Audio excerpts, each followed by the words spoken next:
오늘은 고린도서 19번째 시간으로 역설의 은혜라는 제목으로 함께 말씀을 나누기 원합니다. 예수님께서 세상에서 사역하실 당시에 존중과 멸시의 양극단을 경험하신 것을 우리는 잘 알고 있습니다.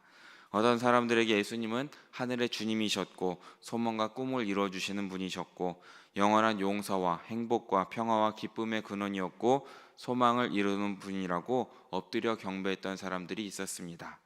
하지만 어떤 사람들에게는 예수님은 단지 귀신 들린 사기꾼이고 평화를 깨는 사람이고 자신들의 종교를 대적하는 사람이라며 예수님을 경멸했던 것도 우리는 말씀 가운데 보게 되는 것이죠. 이렇게 그분을 배척하는 모습이 결과적으로는 예수님을 십자가에 못 박았다라는 것입니다. 사람들이 이렇게 예수님을 극과 극으로 대했고 제자들 역시도 마찬가지였고, 그리고 그 말씀을 듣고 예수님을 믿는 우리의 삶도 마찬가지라는 것을 우리는 기억해야 되는 것입니다. 예수님은 이렇게 말씀하십니다. 요한복음 15장 18절과 19절의 말씀을 함께 읽어보기 원합니다. 함께 읽습니다. 세상이 너희를 미워하면 너희보다 먼저 나를 미워한 줄을 알라. 너희가 세상에 속하였으면 세상이 자기의 것을 사랑할 것이나 너희는 세상에 속한 자가 아니요 도리어 내가 너희를 세상에서 택하였기 때문에 세상이 너희를 미워하느니라. 아멘. 우리는 하나님 나라의 새로운 피조물로서, 또한 예수님 나라의 대사로서 이 세상 가운데 화목의 메시지를 받고 전해야 되는 사람들입니다. 이 메시지를 듣는 사람들은 우리에 대한 반응도 딱 두 가지로 나뉜다는 것이죠. 어떤 사람들은 이 메시지에 담긴 진리를 받아들이고 우리들을 소중히 여길 것입니다. 하지만 다른 사람들은 이 하나님 나라의 메시지를, 또 메시지를 선포하는 사람들을 배척하게 된다라는 것입니다. 가장 충실하고 뜨겁게 복음을 전할 때에 가장 큰 축복을 경험하는 동시에 가장 심한 절망과 좌절도 함께 경험한다라는 것을 우리는 늘 기억해야 되는 것입니다. 이렇게 살았던 사람이 바로 우리가 읽고 있는 고린도 후서를 쓴 바울이라는 사람입니다. 바울은 고린도 후서를 쓸 때에 서로 충돌하는 현실에 사로잡혔던 사람입니다. 여러 단점에도 불구하고 고린도 교인들은 바울에겐 축복과도 같은 사람들이었습니다. 그래서 계속해서 말씀 가운데 밝히는 것은 고린도 신자들과 함께 그리스도인의 사랑도 함께 나누었고 계속해서 함께 있고 싶어 했고, 그럴 때에 바울의 마음은 기쁨으로 가득 찼다라고 늘 고백했습니다. 하지만 고린도 교인들은 그만큼 바울의 마음을 아프게도 했던 사람들입니다. 고린도 교회에 침투한 거짓 선생들이 바울을 사정없이 공격했고 방문도 쉽지 않게 만들었고, 이 모든 방문도 고통스럽고 쓰라린 방문이 되었다라는 것을 말씀 가운데 계속해서 우리에게 가르쳐 주는 것이죠. 이렇게 바울과 이 고린도 교인들의 사이는 크나큰 기쁨에서 슬픔까지 온갖 감정을 다 겪게 되었다라는 것입니다. 오늘 본문은 이러한 이 기쁨과 슬픔 사이에 긴장이 잘 표현되어 있습니다. 오늘 말씀을 통하여서 우리 모두가 역설의 은혜를 통하여 그럼에도 불구하고 말씀대로 살아가기 위해서 노력하는 우리 모두의 삶이 되시기를 진심으로 바라고 축복합니다. 우리 오늘 본문 말씀 1절의 말씀을 좀 다시 먼저 함께 읽어보기 원합니다. 함께 읽습니다. 우리가 하나님과 함께 일하는 자로서 헛되이 받지 말라. 아멘. 사도 바울은 여기에서 자신을 하나님과 함께 일하는 자다라고 말하고 있습니다. 사랑하는 여러분, 우리는 구원을 받은 자에서 멈춰서는 안 된다라는 것을 이 말씀으로 기억해야 됩니다. 우리 모두는 하나님의 나라를 위해서 하나님의 말씀을 받아 일하는 하나님의 동역자가 되어야 된다라는 것을 가르쳐주고 있는 것입니다.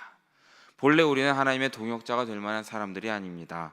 하나님께서는 하나님의 사역에 기꺼이 우리를 참여시켜 주시기를 지금도 원하고 계신 것이지요.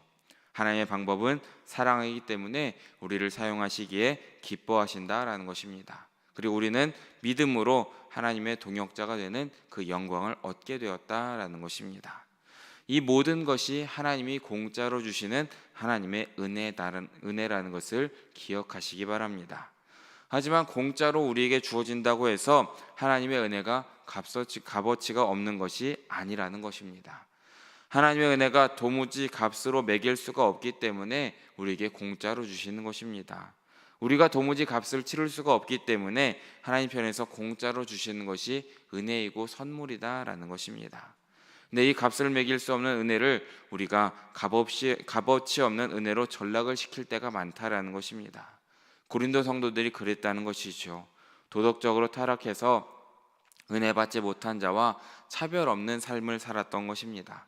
세상 사람들과 똑같은 삶을 살았고 미혹하는 자들에 속아서 비진리를 받아들였던 것이 고린도 교인들의 삶이었다라는 것입니다. 이 모든 행동들이 하나님의 은혜를 값어치 없는 그런 헛된 것으로 만들어 버렸다라는 것입니다. 사랑하는 여러분, 우리는 이 1절 말씀을 마음에 새김으로써 하나님의 은혜를 값어치 없는 것으로 만들어서는 안 된다라는 것을 기억하시기 바랍니다. 그러므로 온전히 하나님과 동역하심에 늘 감사함으로 살아가시고 맡겨진 모든 사명에 충실하게 살아가시는 우리 모든 성도님들 되시기를 진심으로 축복합니다. 이어지는 2절의 말씀도 함께 읽어보기 원합니다. 2절 말씀입니다. 이르시되 내가 은혜 베풀 때에 너에게 듣고 구원의 날에 너를 도왔다 하셨으니 구원의 날이로다. 아멘. 여기서 이르시되라고 시작하는 구절은 이제 구약성경 이사야서의 인용의 말씀입니다. 바울이 본문에서 인용하는 구절은 이사야 49장 8절은 이렇게 말씀하고 있습니다. 여호와께서 이같이 이르시되 은혜의 때에 내가 내게 응답하였고 구원의 날에 내가 너를 도왔도다. 내가 장차 너를 보호하여 너를 백성의 언약으로 삼으며 내가 장차 나를 일으켜 그들에게 그 황무하였던 땅을 기업으로 상속하게 하리라 라고 말씀하고 있습니다. 바울이 이렇게 본문에서 인용하고 있는 이 이사야서 49장 8절의 말씀은 장차 후에 하나님께서 예정하신 구원의 때에 관한 이야기고, 장차 그 하나님의 정하신 은혜의 때가 이르면 하나님께서 하나님의 백성을 언약 백성으로 만들어 주시겠다라는 예언의 말씀이었습니다. 이 사도 바울은 이 이사야 49장 8절이 구약 시대의 예언이었다는 사실, 곧 이사야 예언자가 이 말씀을 선포했을 때에는 아직은 실현되지 않은 말씀이다라는 것을 잘 알고 있었습니다. 그래서 이사야 말씀의 앞부분만 인용하고는 그 뒤에는 이렇게 설명을 덧붙인 것입니다. 보라, 지금은 은혜 받을 만한 때요. 보라, 지금이 구원의 날이다 라는 것을 가르쳐주고 있는 것입니다. 장차 후에라는 단어를 의도적으로 지금이다 라고 바꾸고 있는 것입니다. 사도 바울이 구약 성경의 장차라는 단어를 지금이라는 단어로 바꾸어서 고린도 교인들에게 가르쳐주는 이유, 우리에게 말씀하고 있는 이유는 바로 분명한 것입니다.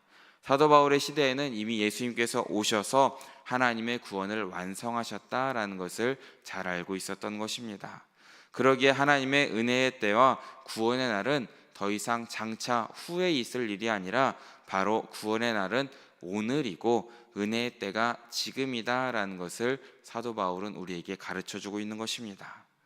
그런데 이 바울의 대적자들은 바울의 이 믿음을 흔들고 싶었던 것입니다. 너의 지금 현실을 보아라. 지금 너에게 찾아온 아픔과 고난을 보아라. 그러고서도 너가 지금 하나님의 은혜를 입었다라고 말할 수 있겠느냐라고 계속해서 공격했던 것입니다. 그런데 우리에게도 이 동일한 공격이 계속 몰려오고 있는 것입니다. 우리의 현실을 정확하게 보라고 지금도 세상은 공격하고 있는 것입니다. 우리의 삶 가운데 질병이 찾아오고 고통이 찾아오고 궁핍이 찾아오고 염려와 걱정거리가 떠나지 않는 우리의 현실을 지금도 바라보라라고 계속해서 유혹하고 있습니다. 그러면서 이렇게 말하지요. 그렇게 고통을 당하면서도 네가 하나님의 자녀다라고 말할 수 있겠느냐? 지금 하나님의 은혜가 너에게 임한다라고 말할 수 있겠느냐라고 지금도 공격하고 있는 것입니다. 하지만 여러분, 사도 바울은 자신의 믿음이 공격을 받고 믿음이 흔들리려 할 때 더욱 큰 확신을 가지고 이렇게 선언했던 것을 기억하시기 바랍니다. 보라, 지금이 은혜 받을 만한 때요. 바로 지금이 구원의 날이다 라는 것입니다. 사랑하는 여러분, 우리의 모습이 어떠하든 상관없이 이 믿음에서 흔들리지 마시기 바랍니다. 지금 우리의 형편이 어떠하든 간에 이 믿음에서 흔들리지 마시기 바랍니다. 우리가 믿는 예수님의 복음으로 말미암아 바로 지금 하나님께서 우리에게 풍성한 은혜를 베풀고 계십니다. 우리가 믿고 신뢰하는 예수 그리스도로 말미암아 바로 지금 우리는 하나님의 자녀된 또 새로운 피조물로서의 권세를 누리고 살아가고 있는 것입니다. 이 믿음이 결코 흔들리지 않는 우리 모두 되시기를 진심으로 축복합니다. 이처럼 사도 바울은 하나님의 부르심에 응답하여서 하나님의 일꾼이 되었습니다. 그리고 사도 바울은 하나님의 일꾼으로 충성을 다하여서 맡겨진 사역을 잘 감당하였습니다. 그런데 이 사도 바울은 하나님의 일꾼으로서 자신이 겪는 아픈 일도 함께 있었다라는 것을 서술하고 있습니다. 4절과 5절의 말씀을 함께 이어서 읽어보겠습니다. 함께 읽습니다. 오직 모든 일에 하나님의 일꾼으로 자천하여 많이 견디는 것과 환난과 궁핍과 고난과 매맞음과 갇힘과 난동과 수고로움과 자지 못함과 먹지 못함 가운데서도 아멘. 하나님의 은혜는 바로 지금 우리에게 베풀어지고 있다라고 방금 전에 사도 바울은 우리에게 가르쳐 주었습니다. 그래서 하나님의 백성으로 하나님의 자녀로 살아가는 길은 영광의 길이고 복된 길입니다. 그런데 오늘 본문에서 사도 바울은 또 하나의 진리도 우리에게 가르쳐 주고 있는 것입니다. 이렇게 하나님의 자녀로 하나님의 일꾼으로 예수님의 대사로 살아가고 있는 사람들에게도 고난이 함께한다라는 것을 가르쳐 주고 있는 것입니다. 그래서 우리는 많이 견뎌내시기를 진심으로 바랍니다. 환난을 견디셔야 하고 궁핍을 견디셔야 합니다. 고난과 매맞음과 갇힘과 난동을 겪어야 될 때도 있습니다. 자지 못할 때도 있고 먹지 못할 때도 있으실 것입니다. 이렇게 두 가지 상반된 모습이 하나님의 백성으로 살아가는 우리 모두에게 주어져 있다라는 사실을 늘 기억하셔야 됩니다. 그래서 사도 바울은 8절 말씀에서 또 한 번 이렇게 말하고 있습니다. 8절 초반절 말씀을 함께 읽어보겠습니다. 영광과 욕됨으로 그러했으며 악한 이름과 아름다운 이름으로 그러했느니라. 아멘. 여기서 그러했다라는 것은 하나님의 일꾼으로 예수님의 대사로 살아갔다라는 것을 말하고 있습니다. 하나님의 자녀로서 하나님의 일꾼으로 살아간다는 의미가 바로 무엇이겠습니까? 영광과 아름다운 이름만 있는 것이 결코 아니다라는 것을 사도 바울은 강조해서 말하고 있습니다. 영광과 욕됨이 함께 있는 것이고 악한 이름과 아름다운 이름이 함께 있다라는 것을 가르쳐주고 있는 것입니다. 분명 하나님의 은혜가 지금 임하고 있지만 동시에 피할 수 없는 고난의 길도 함께 있다라는 것입니다. 두 가지 가운데 어느 하나만 취할 수 없다라는 것입니다. 그러기에 이런 질문도 생길 수 있습니다. 그러니까 하나님을 믿으면 형통합니까? 고난을 받는 것입니까? 오늘 본문의 대답은 둘 다 있다라는 것입니다. 이 두 가지가 다 하나님의 일꾼으로 살아가는 우리의 모습이다라는 것입니다. 그러기에 우리의 신앙에는 역설의 은혜가 참으로 많다라는 것을 믿으시기 바랍니다. 우리 그리스도인들은 죄인인 동시에 의인일 수밖에 없습니다. 또한 의인인 동시에 죄인일 수밖에 없다라는 것입니다. 예수님을 믿어 하나님의 자녀가 된 사람들은 바로 지금 하나님의 은혜를 누리며 살아갑니다. 이것이 결코 우리가 포기할 수 없는 믿음이고 우리의 신앙입니다.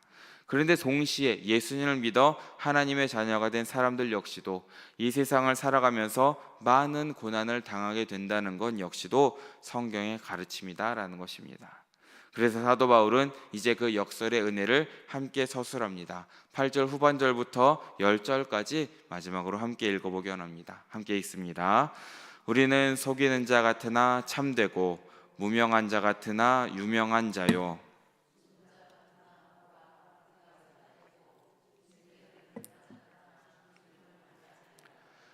근심하는 자 같으나 항상 기뻐하고 가난한 자 같으나 많은 사람을 부요하게 하고 아무것도 없는 자 같으나 모든 것을 가진 자로다. 아멘.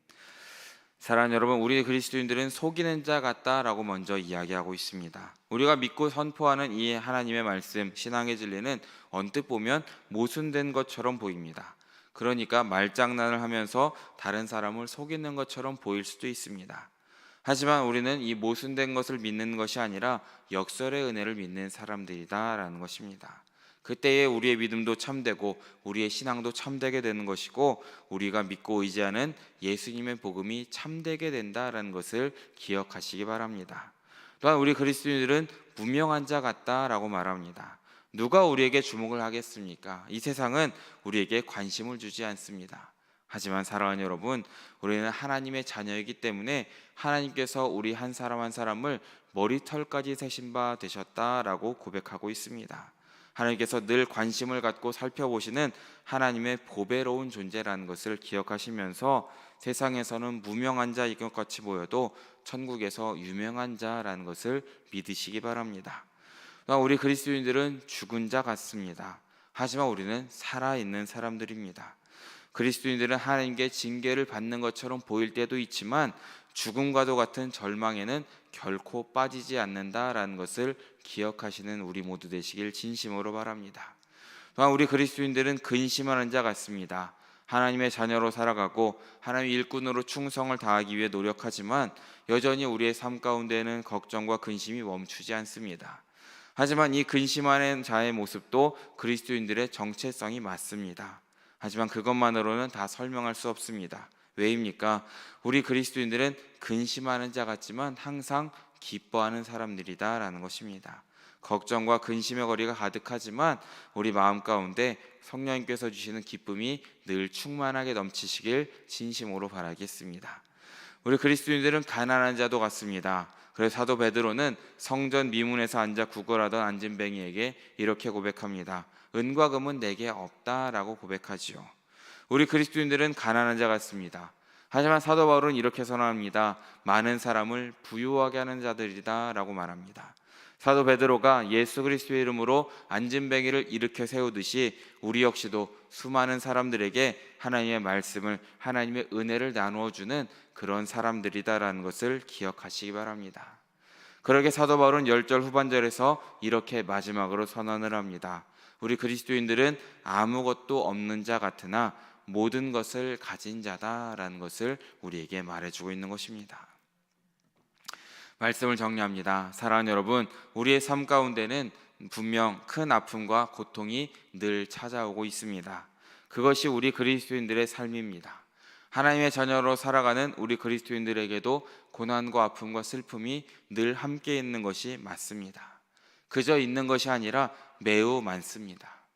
하지만 여러분, 기억하시기 바랍니다. 이것이 전부가 아닙니다. 우리 그리스도인들에게는 또 하나의 분명한 진리가 있으니 바로 하나님의 은혜의 때가 바로 지금이다라는 것입니다. 하나님의 은혜가 지금 우리에게 매일매일 임하고 있다라는 것을 늘 기억하시기 바랍니다. 그러기에 사랑하는 여러분, 오늘 말씀을 마음에 새기셔야 합니다. 우리는 무명한 자 같지만 유명한 자이고, 근심하는 자 같지만 항상 기뻐하는 사람들이고, 가난한 자 같지만 많은 사람을 부유하게 하는 사람들이고, 아무것도 없는 자 같지만 모든 것을 가진 자라는 것을 늘 마음에 새기시길 진심으로 축복합니다. 그렇게 이 모든 것을 기억하시면서 늘 하나님의 은혜에 지금 임하시는 하나님의 은혜에 감사함으로 살아가시는 사랑하는 영일의 성도님들 모두 되시기를 진심으로 바라고 축복합니다. 함께 기도하겠습니다. 사랑해 주님 너무나 감사합니다. 오늘 새벽에도 잊지 않고 나와서 주님께 예배하고 기도하고 말씀을 들을 수 있도록 인도하심에 너무나 감사드립니다. 주님, 우리 모두를 주님의 성도로 또한 주님의 새로운 피조물로 불러주셔서 우리에게 은혜를 베풀어 주심에 너무나 감사드립니다. 하지만 주님, 우리의 삶에는 어려운 일이 너무나 많고 고통과 슬픔만 느껴질 때도 너무나 많이 있습니다.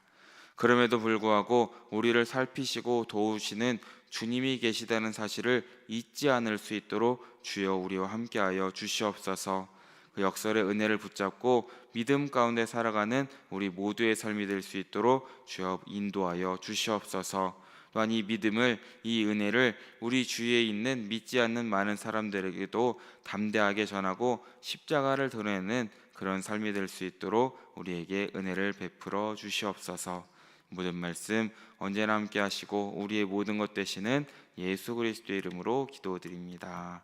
아멘.